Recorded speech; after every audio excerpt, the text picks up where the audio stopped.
Caro, Lucas, capítulo 11, verso de número 9. Glória a Deus.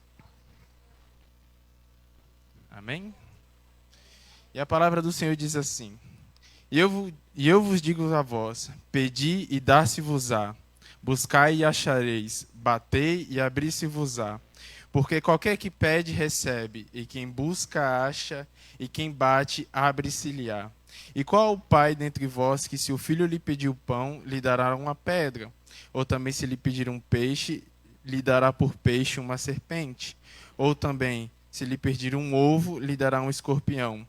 Pois, se vós, sendo maus, sabeis dar boas dádivas aos vossos filhos, quanto mais dará o Pai Celestial, o Espírito Santo, àqueles que lhe pedirem. Glória a Deus. É notório que desde o princípio da criação da humanidade, a principal intenção de Deus é sempre ter um relacionamento próximo com a gente. E isso aconteceu com Adão. É tão provável esse relacionamento, essa comunhão era tão forte entre os dois, que Deus passeava no jardim e Adão passeava com ele. É tão provável que quando Deus fez todos os animais, ele chamou Adão e Adão deu nome a todos os seres viventes dessa terra. Era tão forte esse vínculo, era tão forte esse relacionamento que os dois tinham, que eles andavam em comunhão. E a Bíblia vai nos dizer que essa comunhão foi corrompida pelo pecado. Quando o pecado entrou no mundo, o relacionamento que a gente tinha com Deus se rompeu. Pois Deus é santo e ele não se corrompe com o pecado. E é tão provável que, se olharmos as Escrituras, a partir disso veio sobre nós as aflições, as angústias dessa vida.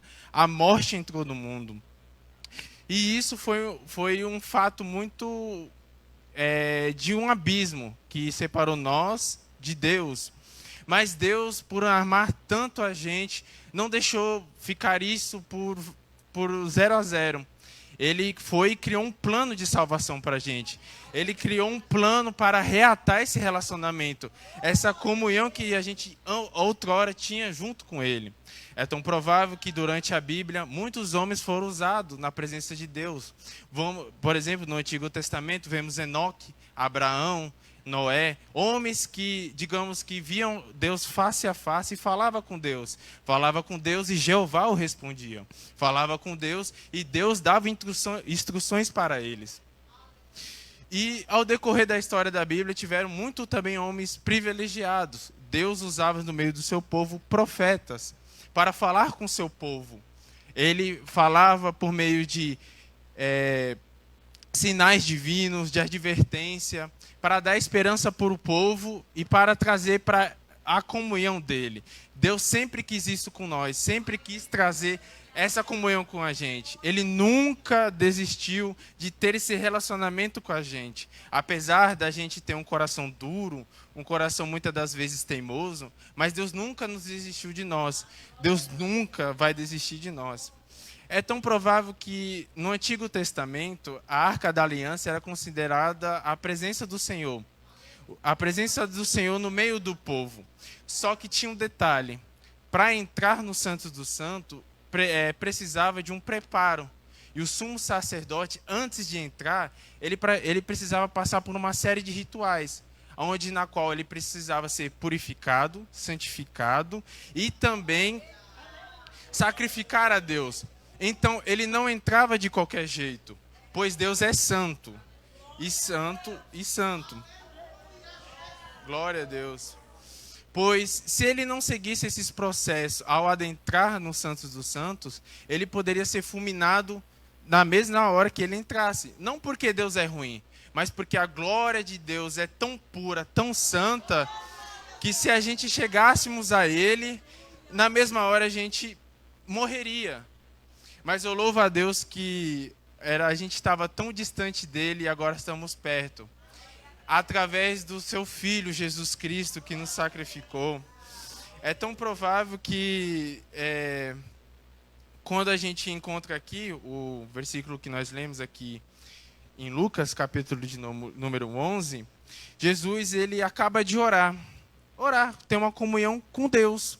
E os discípulos maravilhados, eles perguntavam, Deus, como é que eu faço para ter essa intimidade com o Pai? pois a oração de Jesus Cristo, ele não falava de qualquer maneira. Era uma oração diferente que os sacerdotes faziam naquela época. É tão provável que a oração dele era diferente dos líderes religiosos da época. O próprio Jesus, na verdade, era diferente de tudo que tinha ouvido. E os discípulos ficaram maravilhados. E no capítulo 11, no seu verso de número 1, ele fala assim, um dos seus discípulos chega a ele e fala: Senhor, ensina-nos a orar, como também João ensinou a seus discípulos. Olha que interessante, um dos seus discípulos percebeu a importância dessa comunhão, percebeu a importância de estar em oração.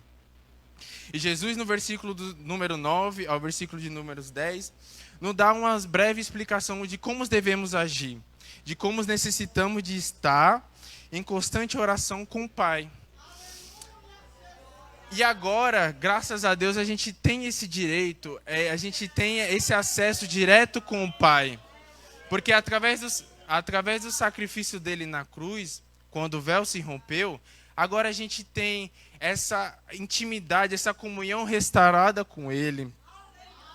E você pode pensar assim, tá, Vitor, Deus sabe de todas as coisas, sabe dos meus pensamentos, porque ele é onipotente, onipresente, onisciente.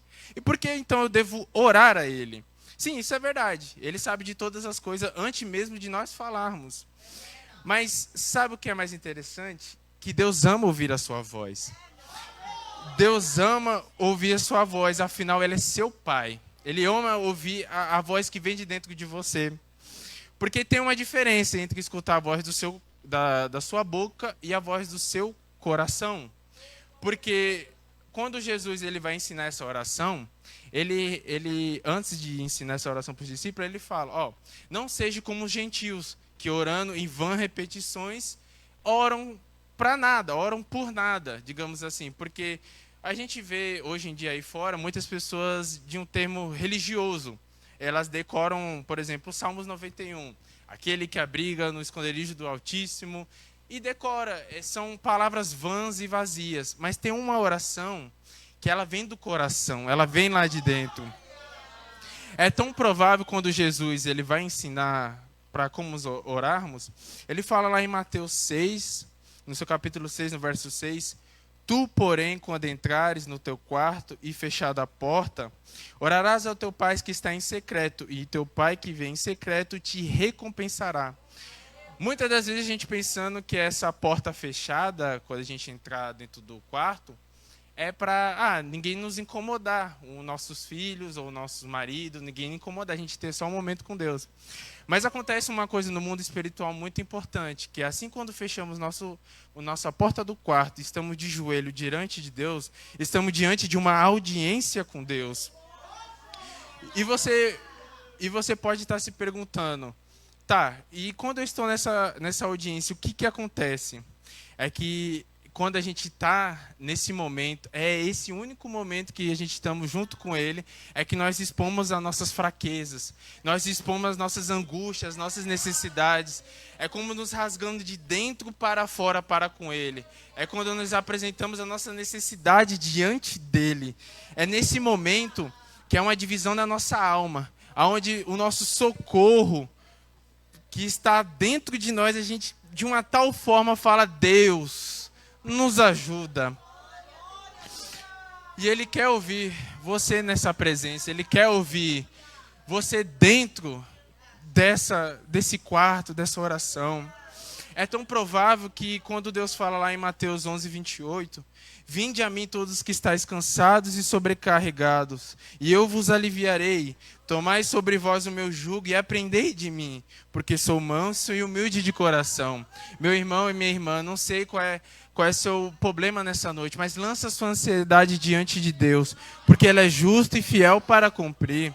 Irmão, Ele é um bom Pai, Ele é o único que pode nos salvar, Ele é o único que pode curar suas feridas, Ele é fiel para cumprir tudo aquilo que Ele promete. E na Bíblia a gente tem muitos exemplos que, através da oração, Deus se move de uma maneira sobrenatural. Vemos lá em 1 Samuel 11, como Ana pediu para Deus um filho, em oração, em súplica, em constância. Vemos também quando Daniel, em sua oração, agradecendo a Deus por ter revelado o sonho de Nabucodonosor. Vemos também quando Paulo e Silas estavam orando e cantando dentro da prisão. E aconteceu à meia-noite um terremoto. E assim pode estar acontecendo em nossas vidas, nas nossas correntes da nossa alma. Você tem algo aí dentro de você que precisa sair. É algo que você precisa falar com Deus. Você precisa reconhecer que o único que pode curar, salvar, é o próprio Jesus Cristo. Como a gente lemos em Lucas agora, se nós somos maus e sabemos dar boa dádiva aos nossos filhos, quanto mais o vosso Pai Celestial. O vosso Pai, Ele te ama, Ele te quer próximo, Ele ama escutar a sua voz. Tenha um momento simplesmente com Ele e fale do fundo da sua alma o que você está sentindo. Ele é fiel para cumprir. E o Espírito Santo que intercede por nós, ele nos intercederá junto ao Pai. E o Senhor Jesus Cristo deixou um consolador no meio de nós. E quando a gente estiver nesse momento de oração, de comunhão com Deus, é onde nós podemos nos aproximar de novo com Ele, ter um relacionamento mais a fundo com Ele. É tão provável que esse é um culto muito importante, o culto da oração. A gente vem aqui, ora, jejua, enfim, e a gente não vê nada acontecendo nas nossas vidas. A gente pode muito bem acontecer isso, vir e sair da mesma maneira, mas pode ter certeza que Deus está lá no céu escutando as nossas súplicas. Em Lucas também 11, ele fala da parábola do amigo importuno. E nessa parábola, ele fala que um amigo importuno, já de noite, perguntou se tinha pão na casa do seu vizinho. E o vizinho falou, não me perturbe essas horas. Eu não tenho um pão e pode ir embora. Só que o amigo importuno, ele foi e continuou constantemente pedindo a ele, até que ele ouviu a súplica dele. Então a gente precisa sempre estar em constante comunhão, em constante oração para com Deus. Ter esse relacionamento com Deus. Porque sem esse relacionamento não dá para a gente vencer as lutas, batalhas que vem na nossa vida. E Deus é um bom Pai para conosco. Ele traz nós nessa noite para nos dizer e que fique em nossos corações para a gente reatar esse relacionamento com Ele. Ter de novo esse relacionamento para com Ele, através da oração. E muitas das vezes a gente pode andar como Marta e Maria. A gente vai lá em Lucas também, que Jesus ele adentra na casa de Marta. E Marta, ela toma uma atitude diferente do que Maria. Maria, por sua vez, ela se assenta aos pés de Jesus. Já Marta, ela fica presa aos seus afazeres domésticos. Só que o problema dela não foi ficar presa aos afazeres domésticos, porque naquela época, para uma mulher honrar a sua casa, ela fazia os afazeres domésticos. Isso era honroso para a mulher. Então, a atitude que ela estava fazendo, de uma certa forma, era honroso para a mulher. Só que tinha uma pequena questão entre o meio, uma característica no meio.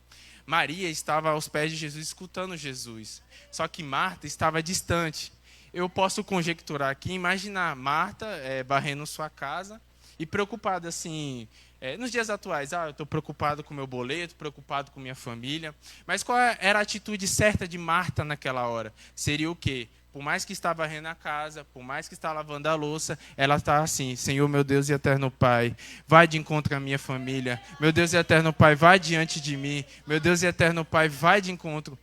Porque é nesses momentos que Deus fala também conosco. A gente está fazendo nossos afazeres domésticos, está lavando uma louça, limpando uma casa e Deus falando conosco. E esse relacionamento que a gente precisa ter para com Ele. Glória a Deus.